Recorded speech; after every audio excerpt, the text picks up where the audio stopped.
Good evening, and thank you so much for keeping it with us. Welcome to the second edition of News Tonight. It's me, Michael Jordan Lukuma, with Elizabeth Nakakoni in the sign language corner. And we'll go straight to what we have for you tonight.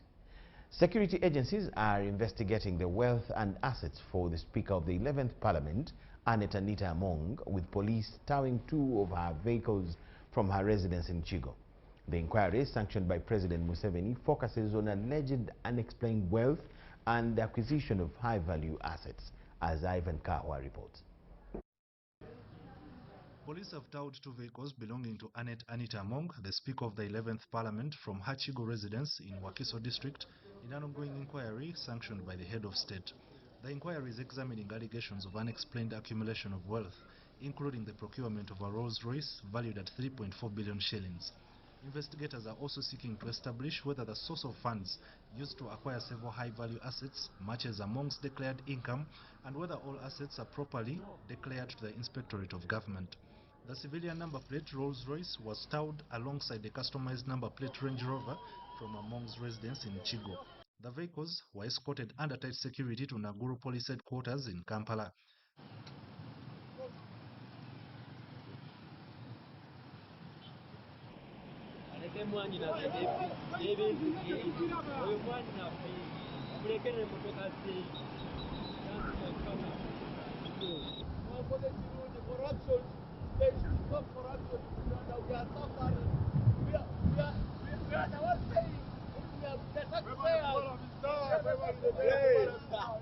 Our residences are currently under strict surveillance, including properties at Chigo and Macnon Suits. Meanwhile, through her official X handle on Monday 18th May 2026, Among said she would cooperate with relevant authorities to establish the facts surrounding the allegations. She also announced that she will not contest for Speakership of the 12th Parliament, adding that she remains available for any assignment from the President. She also announced that she will not contest for the Speakership of the 12th Parliament, adding that she remains available for any assignment from the President. Security agencies are yet to issue an official statement about the ongoing investigations.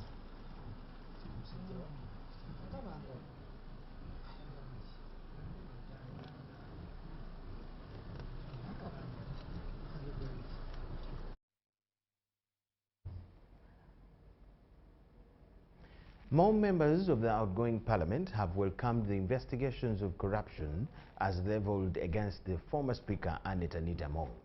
Former spokesperson of the NRM caucus Brandon Chintu told UBC that the withdrawal of Among from Speakership race is relief to the integrity of Parliament.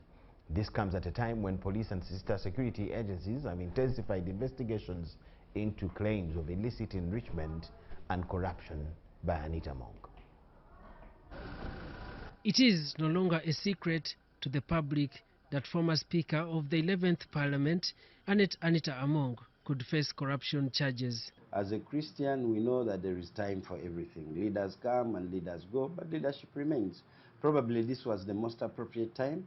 So for now, we would focus on how do we end and fight this so that it doesn't happen to those other presiding officers would come. The mistakes that have been there, we have gotten a lesson out of it. The paradigm shift exposes what started as a silent debate and was described as a long-hidden secret that Anita Among has accumulated illicit wealth. The President of the Republic of Uganda, His Excellency Yoweri Kaguta Museveni, is not a fool. He always gives time for events. So he gave himself time, as well as MK, who declared that the biggest problem of Uganda is corruption. So I thank His Excellency, and I thank MK, and I thank all the security agencies. The matter is now before investigating authorities, including the police and sister security forces. While I am happy that the Speaker of Parliament is being called to order, because these are things I have been screaming my voice hoarse to an extent that she began to target me as an individual, trying to bring a law to push me out and many, many different things, yeah? So I am happy that she's being called to order, but I'm not overly excited. Like I've seen some people getting overly excited that now this is a serious fight against corruption. No, please do not be hoodwinked. Because there is a plethora of other corrupt people. Can we see them being called to order? The former spokesperson of the NRM Parliamentary caucus, Brandon Chintu, narrates how the former Speaker's actions affected the integrity of Parliament and the NRM party. But I also urge the Right Honourable Speaker, she's a fellow Catholic, before we say Mass, we always confess. So I confess the Almighty God and to my brothers and sisters. So being a friend to the Holy Land and Vatican, and she's been visiting almost all the popes, I hope she repents and the Lord will find a proper space for her to repent as the earthly proceedings also go on. So, Anita Mong's withdrawal from the speakership race of the 12th Parliament could save the poor image of Parliament from worsening. I think that was very thoughtful and well noted because there was a big public outcry. I think if she had insisted to keep in the race, probably Ugandans would walk here and burn off this building. Because you know the allegations that we have been a center of corruption, the 11th Parliament. The exhibition was media, the luxurious life of the presiding officer, and the commencement of wealth within this short time of 5 years. So this was a center of controversy, and I don't think if she would still stay in the race, Ugandans would still trust this building. The former leader of opposition, Joel Senyonyi, raised concerns over the corruption allegations by the Parliamentary Commission headed by former Speaker Anita Mong. And all of a sudden she says, "This is your last supper." I said, "No." Yeah, it has turned out that it was her last supper. Then recently she was also saying, the opposition, we have swallowed them. Now we are going to wallop them. The 12th Parliament, there will be no opposition. Who has been swallowed and walloped? It is herself. So people need to learn. Unfortunately, there's numerous examples, but they don't learn from them. That you get overly excited because you have been bequeathed a position. Senyonyi questions the silence of the anti-corruption agencies, including the IGG, despite calls to intervene. This is not the first time that we are raising these issues. When I wrote to the IGG twice, asking her to investigate, that time it was Honorable Betty Kame, asking her to investigate issues of corruption in Parliament and so on. She wrote to me saying, I will investigate and so on. There was no interest. The claims about financial mismanagement of the 11th Parliament also included dubious awarding of contracts to various projects, illegal recruiting of staff at Parliament. Office you get to occupy, you've got to be accountable. This has not been the case. When we're asking and saying billions of shillings that are withdrawn by the Chris Obores and others on their personal accounts and then they take to the Speaker, what's that money for? Who budgeted for it? We are calling for Office of Director Communications, Chris Obore of Parliament, to be checked against corruption. We are calling for Department of HR of Parliament to be checked. The leadership of Anita Mong employed over 500 staff illegally here. Apparently, the NRM party is likely to front West Budama Central MP Maxon Oboth as the next speaker. But the challenge about these people who are handpicked and bequeathed a position, he will get there and probably want to become subservient because they gave him a position. So even things that don't merit, that are not in tandem with the law, he might want to do them just to please the other people. I hope he will be smarter than that. Daniel Mugoya, Gloria Gutabinji, UBC News. A section of NRM members of Parliament interested in the Speakership of the 12th Parliament have called upon the NRM leadership to align to the procedures of internal election processes without taking shortcuts as they seek for the Speaker and the Deputy Speaker candidature. It has never been real. It's now more real. The speakership race for the 12th Parliament have thrown the general public into sharp and divided discussions, with many contemplating the end results. The line we are taking now is for the Right Honourable Maxon Oboth. For aspirants, Lydia Wanyoto and Florence Akika Simwe say they are excited about the new twist of events on the speakership race. On my part, I want us to talk about competence, ability. They have told the media in Kampala that they will push forward till the last moment. So I'll go all the way after the caucus and I'll be able to abide by the decision of the caucus. With the endorsement of Jacob Oboth by the Patriotic League of Uganda Secretariat, Wanyoto and Akik maintain that the party must abide by the rules and procedures without compromise. We took our oath last week, as the last one on Friday, 15th.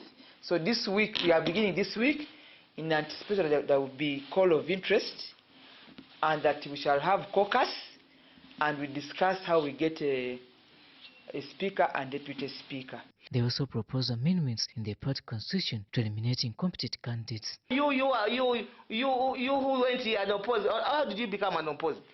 How? As soon as you were nominated, the machines broke down. Electoral Commission, you have a case to answer. How did the machines break down after the nomination of Anita Among? Now this is the person who wants to come and preside over us, who have gone through a furnace. Therefore, in the future, we are going to change some of these rules for speakership. To be nominated or seconded by caucus, we need to vet you seriously. It's on merit. When you are elected, serve your term. Serve your term. And it should be open the second term. If you are like any other member, if people want to consider you for the second term, it shouldn't be a word like we have just had this one. However, they said the outgoing leadership of Parliament, led by Anita Among, had deflected all parliamentary systems. I was telling the whole of Uganda that things are bad here. And these things were not only going to stop in Parliament. Because this woman she was building an empire. And I could see it. I could see somebody building what?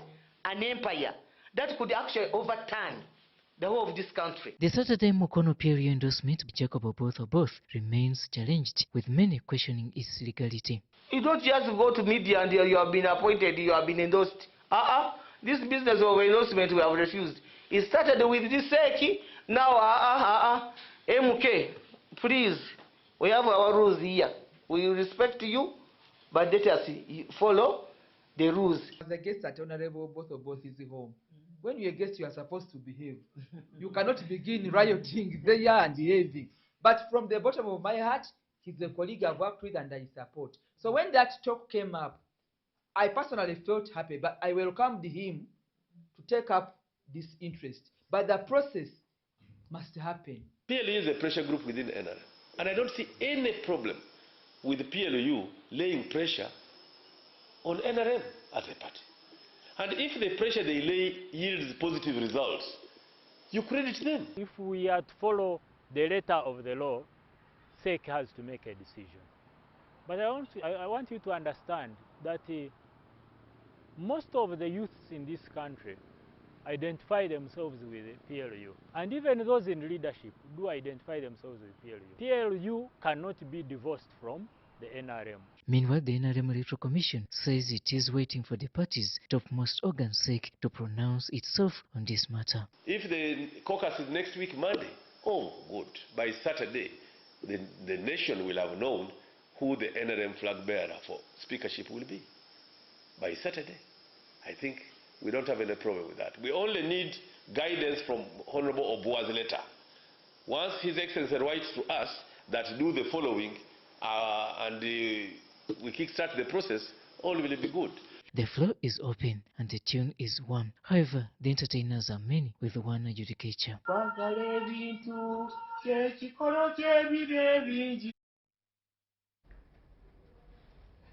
Likewise, the race for deputy speakership of Parliament is beginning to gather political momentum within the ruling party, NRM. The Deputy Attorney General Jackson Kafuzi has declared interest in the position. Parliament has remained at the center of political debate, legislation, and national decision-making. Of recent, the institution has found itself under criticism over accountability, corruption allegations, and public perception. Some sections of society say sanity must return to the august house. The Deputy Attorney General, Jackson Kafuzi, says Parliament requires fresh leadership direction. I was in Parliament 2016-2021 during the reign of Right Honourable Kadaga and Right Honourable Lanya. And I saw how the leadership was and how Parliament was led. We achieved a lot then. 2021-2026. We have achieved a lot. We've done a lot of legislation, but it failed more in terms of leadership. Kafuzi, who served in Parliament for 10 years, says he has witnessed both effective and weak parliamentary leadership firsthand. The image of Parliament is very important. The fact that Parliament makes laws all over the world, the general public tends not to agree with parliamentarians. But you make it worse as parliamentarians when the leadership of Parliament mishandles the whole process. That's why Odur Jonathan the other day was on the floor of Parliament and he said he had someone call him Owekitibwa, and he got to learn that Owekitibwa meant a thief. That means there are so many questions regarding the image of Parliament and the image of parliamentarians. Kafuzi says Parliament must restore public trust to improve the quality of debate on the floor. He proposes to introduce professional research assistants for members of Parliament. When you look at past parliaments and you see the likes of Ben Wacha, Omara Tubo, Cecilia Ogwal, when you see men like Guma Gumisiriza and you see the kind of arguments they present on the floor of Parliament and the way they do that, even people like Jonathan Odur, they do research, but not everyone has the ability to do that. It would be important for us to equip our parliamentarians with research assistants. It's not enough to give them offices with desks and computers. He, however, dismisses suggestions that the deputy speakership should strictly remain reserved for women whenever the speaker is male. Nothing is cast in stone. We have previously had Wapakabula as speaker with Francis Ayume as his deputy, and there were no complaints. We've had a vice president who is female, a prime minister female, and a speaker who is female at the same time, and we have not complained. Because all we look out for is competence. I'm offering myself because I believe I'm competent. Still, Kafuzi says he remains committed to respecting the final position of the ruling NRM party on the contests. Political party democracy comes with rules. You must follow those rules if you want democracy to thrive. There is no way I would say no to the guidance of the party. If the party chairman says otherwise, if SEC says otherwise, I would have to follow that. Whether I like it or not, I would follow it. So, now attention shifts to whether Parliament can rebuild public confidence on transparency and accountability. Henry Okrut, UBC. Concerns over corruption and accountability in Parliament have dominated political debate, with leaders calling for urgent reforms to restore public trust in the August House. The President for People's Front for Freedom, Erias Lukwago, has condemned the manner in which former Speaker of Parliament, Anita Among, allegedly amassed wealth. He says the image of Parliament has been damaged. Lukwago also says rebuilding confidence in the institution will require decisive action against corruption.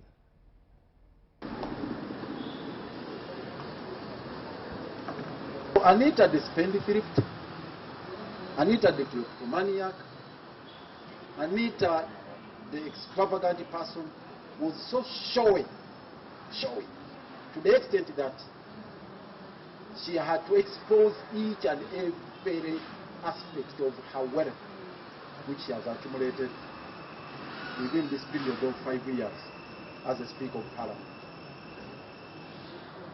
And this inevitably had to land her into problems. This is coupled with the fact that she had started building her own empire. Her own empire anchored on money, cash. As we speak today, Anita Among has brought down Parliament completely. The moral high road Parliament has been driving. You see, when those MPs are sitting there breathing these MPAs and whatnot, all that is now gone.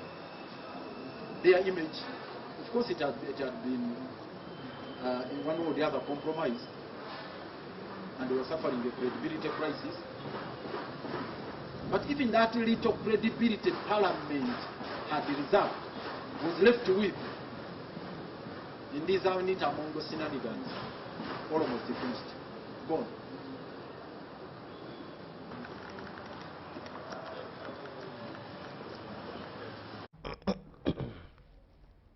Youth cadres of the NRA Revolutionary Network, led by Ivan Mijuche, have called for intensified efforts in the fight against corruption in government ministries and sectors.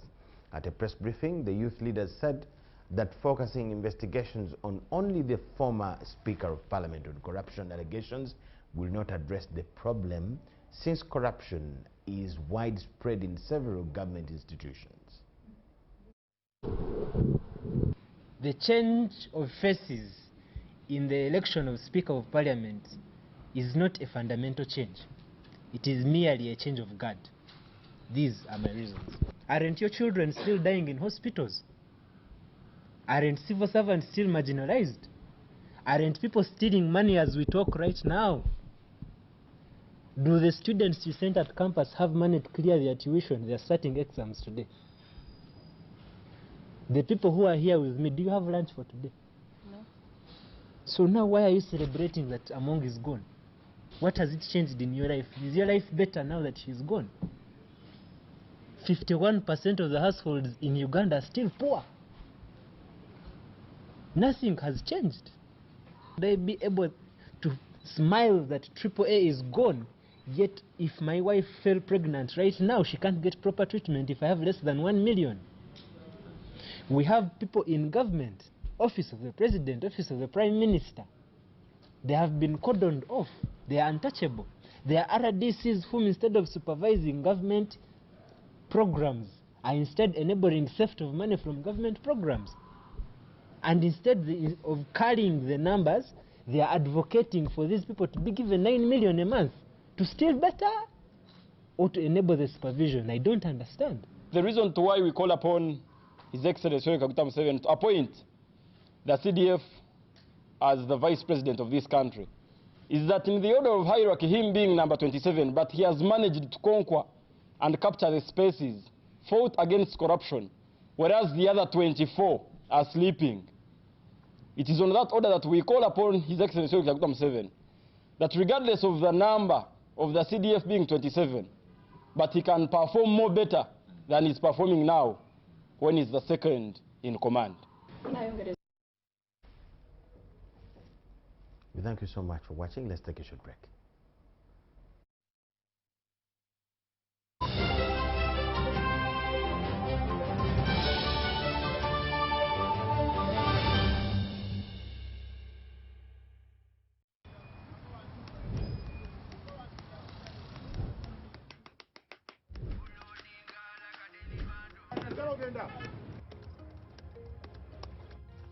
And that's it for today. Till the next episode.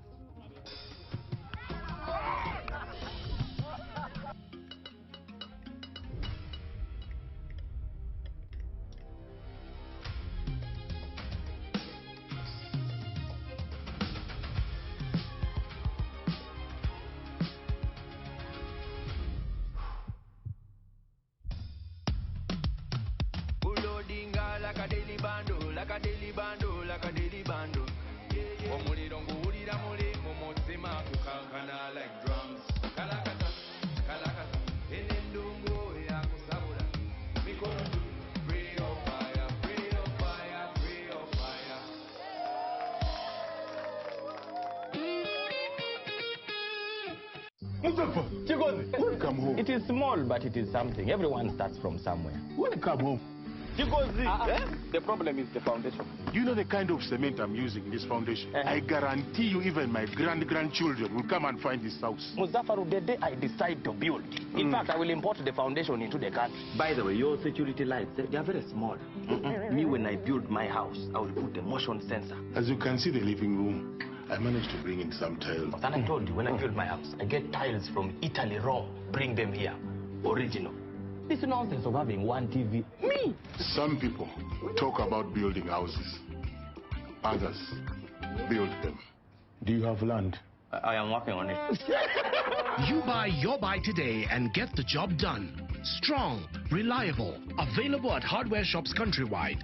Yes. It hasn't been easy at all. No. But with your buy, chiba chigwa. So you buy, your buy. In a fast-moving world, why are we still stuck with paperwork?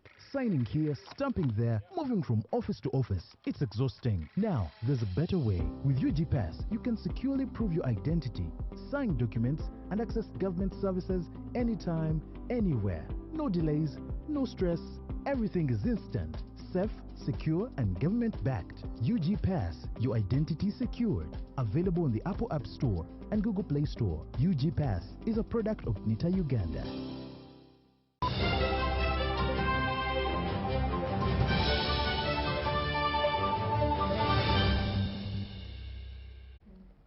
Thank you so much for watching and welcome back from the break. The RDC Kasese, Lieutenant Joe Walusimbi, has confirmed they have requested the pilgrims who had camped at the Cathedral of Kasese in preparation to walk to Namugongo to return home. This follows a government directive to have Martyrs' Day celebrations postponed due to an Ebola outbreak in the DR Congo. They are now going to go back home and they begin their businesses there. So for us, what is DRC? When DRC will announce that they are done with Ebola, then that's now in Uganda we shall stop. But otherwise, when they have not yet, we shall continue informing our people and being alert. We are going to concentrate on the border because our border is porous, it's big. We have no security people we can deploy there, but we shall talk to the community through sensitization that they may even inform our brothers and sisters from DRC, although it is inevitable.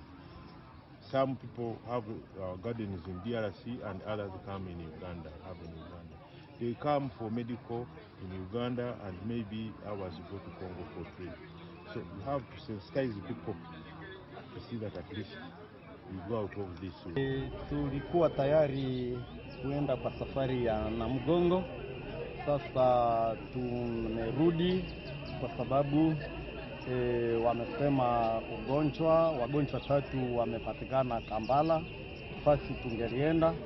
Sasa tunarudi Butembo. Tuko tayari tu kwa safari, wakati wataandaa tena safari ya Namugongo wakishasema ugonjwa umekwisha isha kabisa. Tuko tayari tena kuenda katika safari ya Namugongo kuenda omba watakatifu wa Uganda ili watusaidie kupata amani katika Kongo na katika Uganda.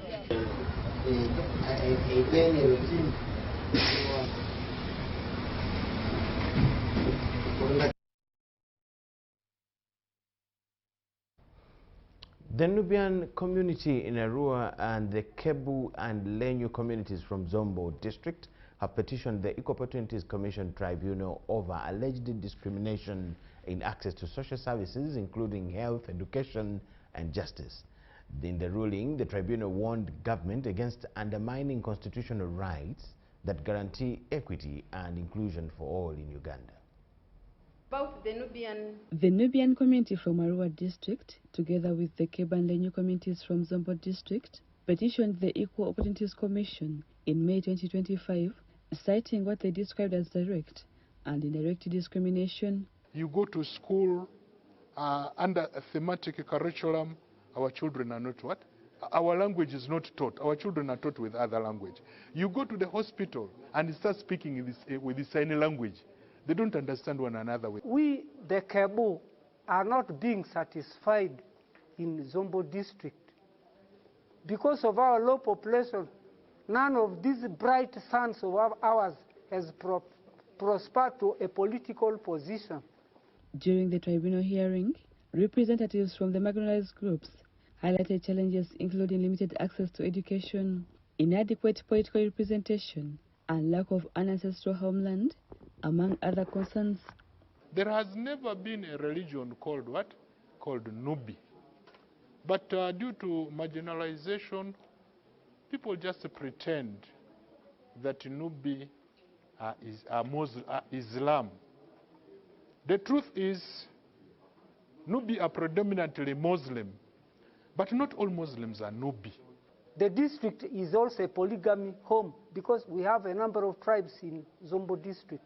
So they should pick sons and daughters of all these tribes into, say, sectors of health.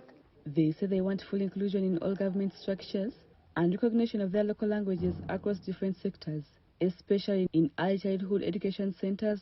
Personally, I even did the course for early childhood in Monkere University. I wanted just to see that those children are being taught in Kebu, but they are not allowed.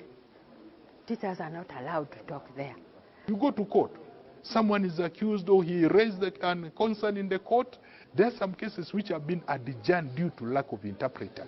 Before the ruling, the tribunal considered submissions and evidence presented by both parties and testimonies from several witnesses. The witness acknowledged that appointments to City Service Commission are political in nature and not strictly based on merit. This admission is highly probative. It confirms that the process governing appointments are not guided by objective or equitable criteria, thereby creating an environment in which minority communities are vulnerable to exclusion.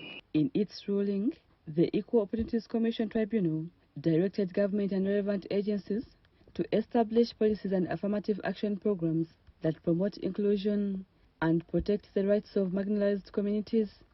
These measures shall be undertaken in a consultative, transparent, and inclusive manner and shall be substantially implemented within 12 months from the date of this decision.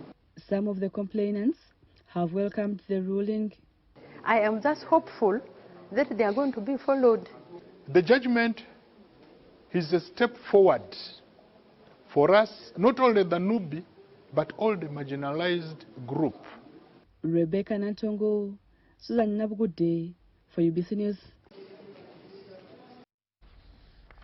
The principal judge, Lady Justice Jane Francis Abodo, has launched the settlement fortnight to accelerate the resolution of commercial dispute through alternative dispute resolution. She reaffirms commitment to address case backlog, improve the efficiency of commercial dispute resolution, and foster a predictable, stable commercial justice system.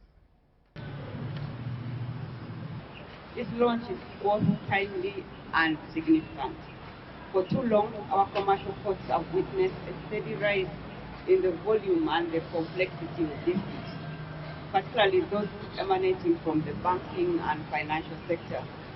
When these matters remain unresolved for expanded periods, the repercussions extend beyond the immediate litigants. They lock up vital capital that could otherwise fuel the economic growth. They also strain or destroy valuable business relationships and impose crippling legal forces, create emotional and financial distress for both borrowers and, of course, the lenders.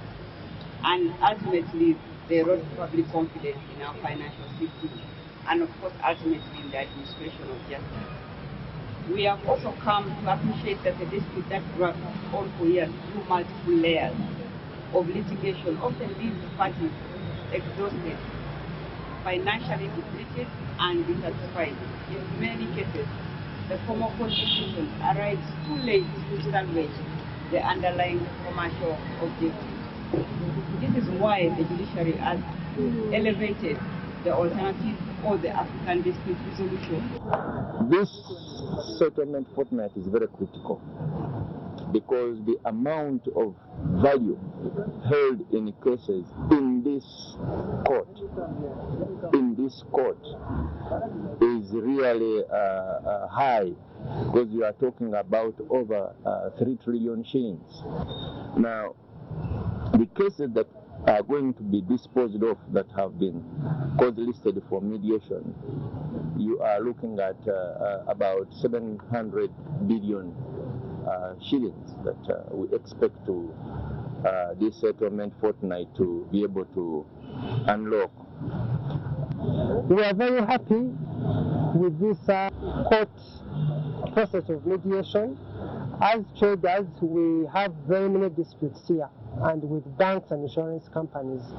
So we are very happy that the commercial court has seen it fit and wise to organize a fortnight, all 2 weeks, where our traders, our members can come and be able to find other ways of solving the disputes with the banks, while at the same time ensuring that we stay in business. As the banks, we are very excited. We know that the mediation fortnight will really help us deal with the backlog that we've always complained about.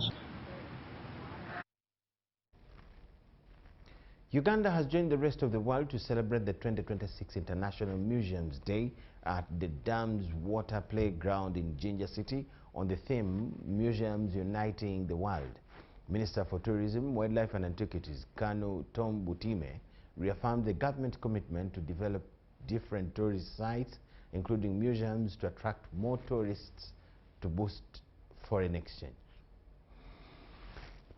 But future rests particularly in the hands of the youth, and therefore call upon schools, universities, communities to continue supporting heritage education and participation in museum programs. It is also worth noting that in 2023, we enacted the Museums and Monuments Act, along with its regulations that are associated with the law.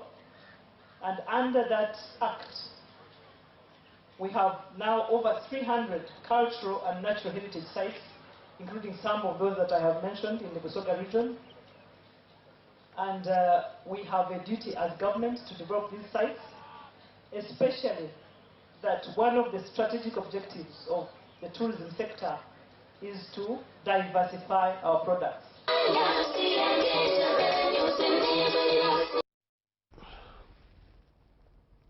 With the need to reduce road accidents, the Rotary Club of Kampala Daybreak is set to engage and sensitize Ugandans on road safety.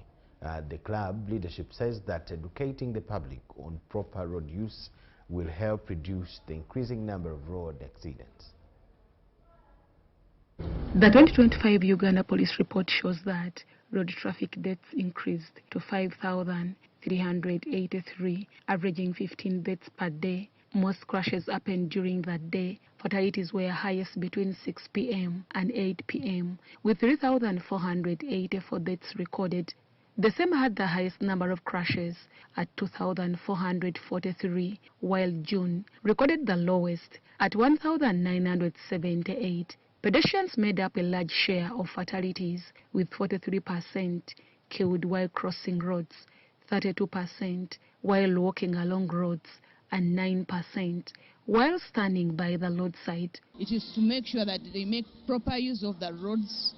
They should use the walkways which are being put in place, and to make sure that if they are on the road, they should be conscious of what they are doing or what they are seeing at the front.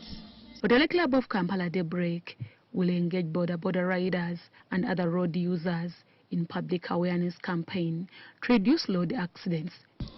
The government is trying to make sure that all road users are very mindful of how they are driving on the roads. They've put zebra crossings. My urge to the government is to still continue creating awareness, educate the public, the border guys, the school children, to make sure that they make proper use of the roads. During the 1 year of Nyakato Yedida as the president of Rotary Club of Kampala Daybreak, the club has made success in health sector and education sector.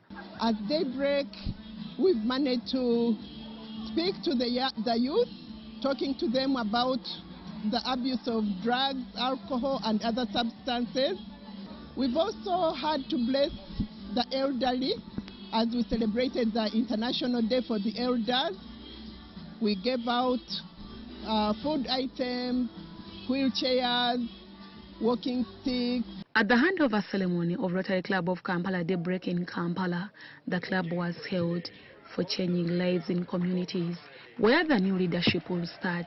This club will continue to remain firm and strong and stand on the impact that your strong leadership has brought to it. It is not the president to set the pace. Once the president has set the agenda, tell the president, we have adopted the agenda and we are going to move forward with it.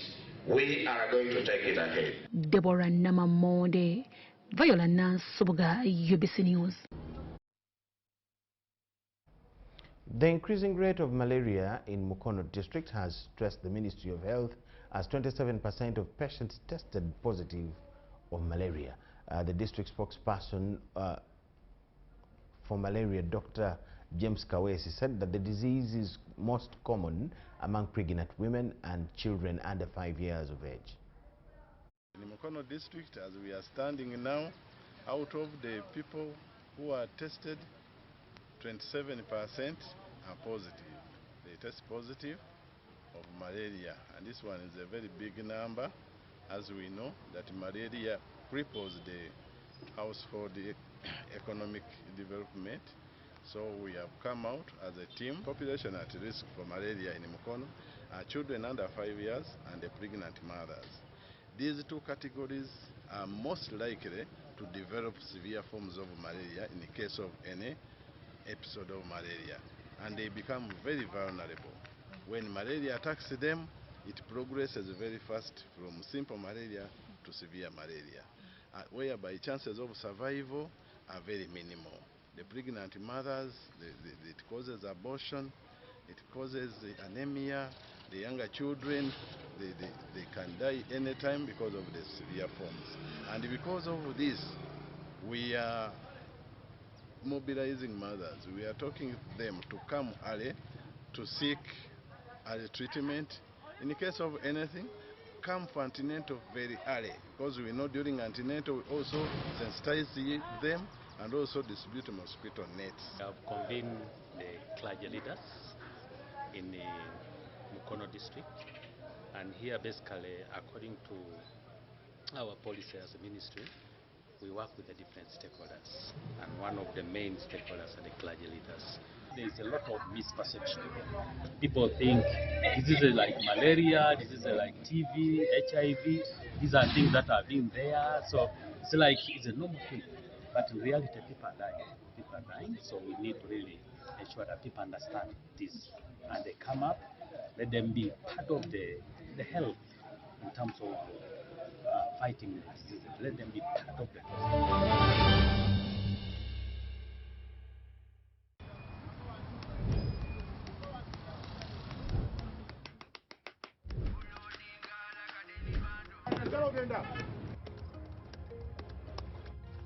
And that's it for today. Till the next episode.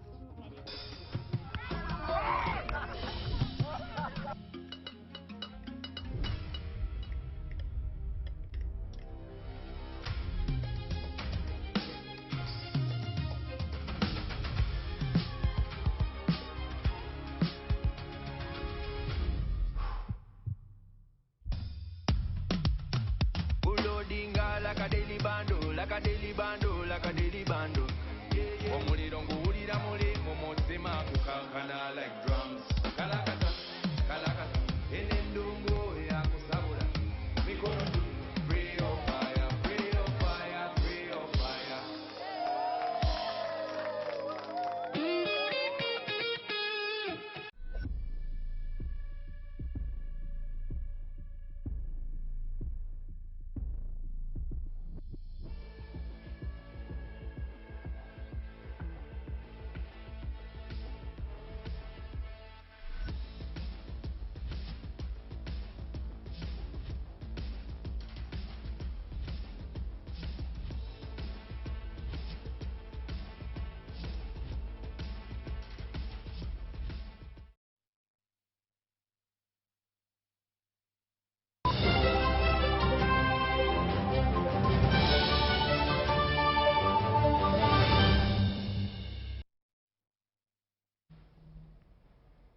The Japan International Cooperation Agency, through Japan Academia, has partnered with Ugandan software development company Marifasasa Company to launch an artificial intelligence POD aimed at promoting Ugandan innovations on the Japanese market.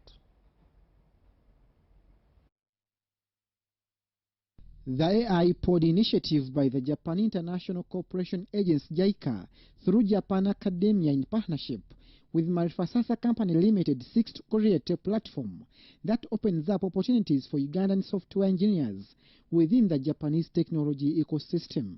Uganda has a Ugandan startup can make or can create a good idea, but other company, if other company can copy easily, it's mean other company from overseas, they have more money. It's mean they can more easy to develop this good business model or good product to the Ugandan market. ICT companies for software engineering firms in Uganda to now start directly collaborating with companies in Japan who need their services because of the language barrier that has been removed as we speak now. So that is really essentially what this AI pod is all about. The platform will address existing barriers ranging from language limitations to technological disparities. So working with a team in Japan, there is going to be an exchange happening on either side, around work culture, for example, communication styles. You begin to have this exchange happening naturally once you remove the language barrier. We cannot explain my consideration or my feelings or my very deep concern without use Japanese. But in these days, we can use AI-based translation, and that can apply to the English world.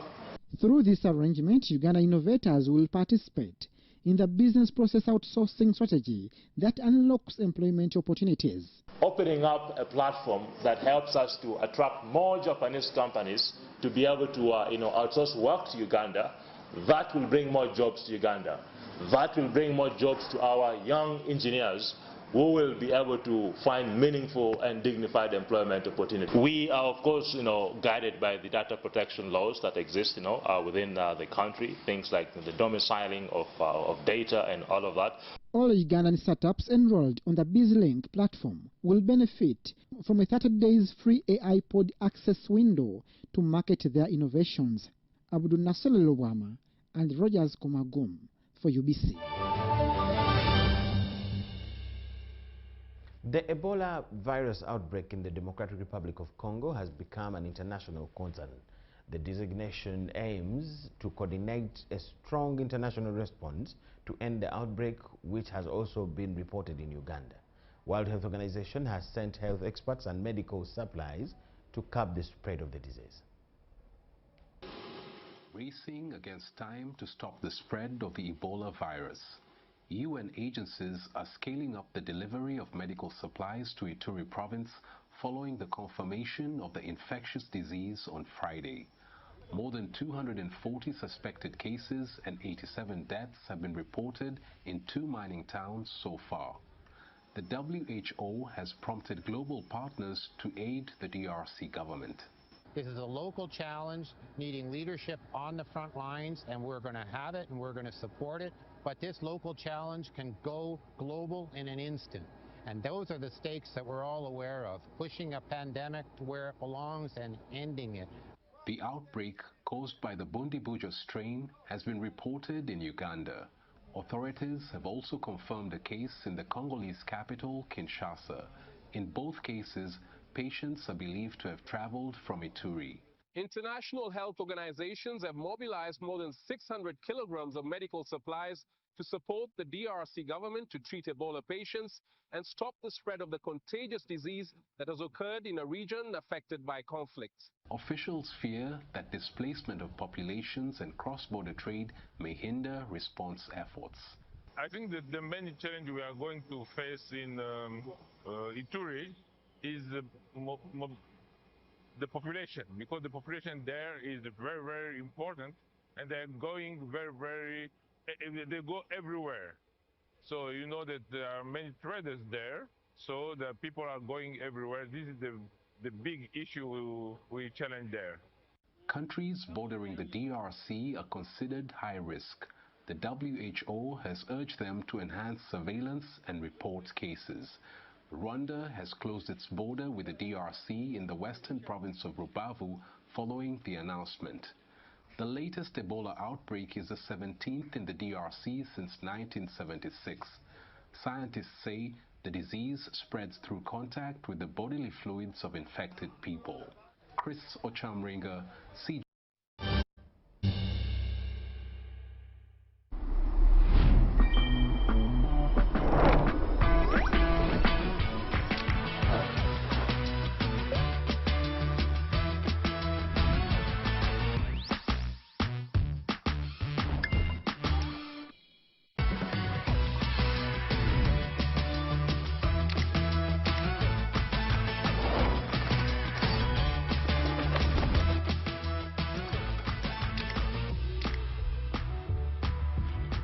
Common 50 series. Perfect snap, any zoom. Enjoy 9 GB free MTN data valid for 3 months. Available in any Techno or MTN outlet near you. MTN is regulated by the Uganda Communications Commission.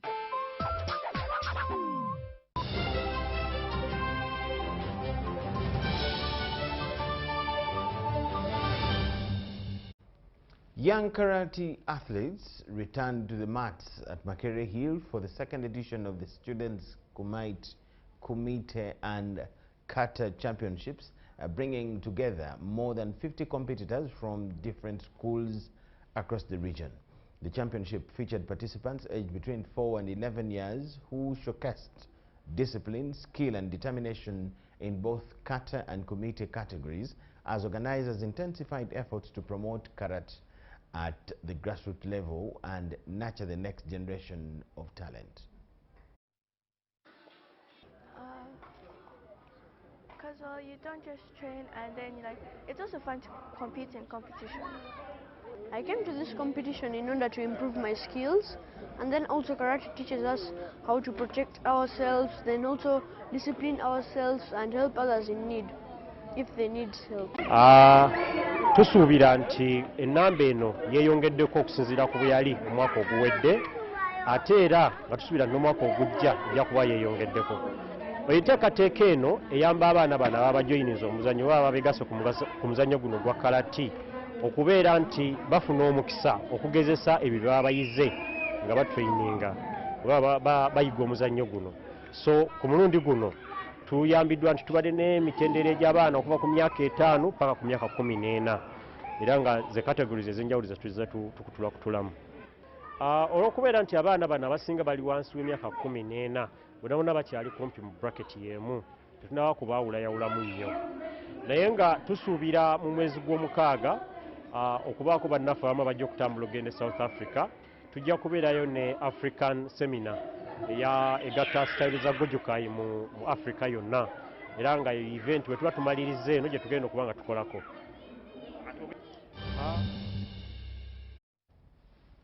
We thank you so much for watching. That brings us to the end of all we had for you tonight. My name is Michael Jordan Lukomwa with Elizabeth Nakakon and the whole team. Wish you the best of the night. Bye-bye.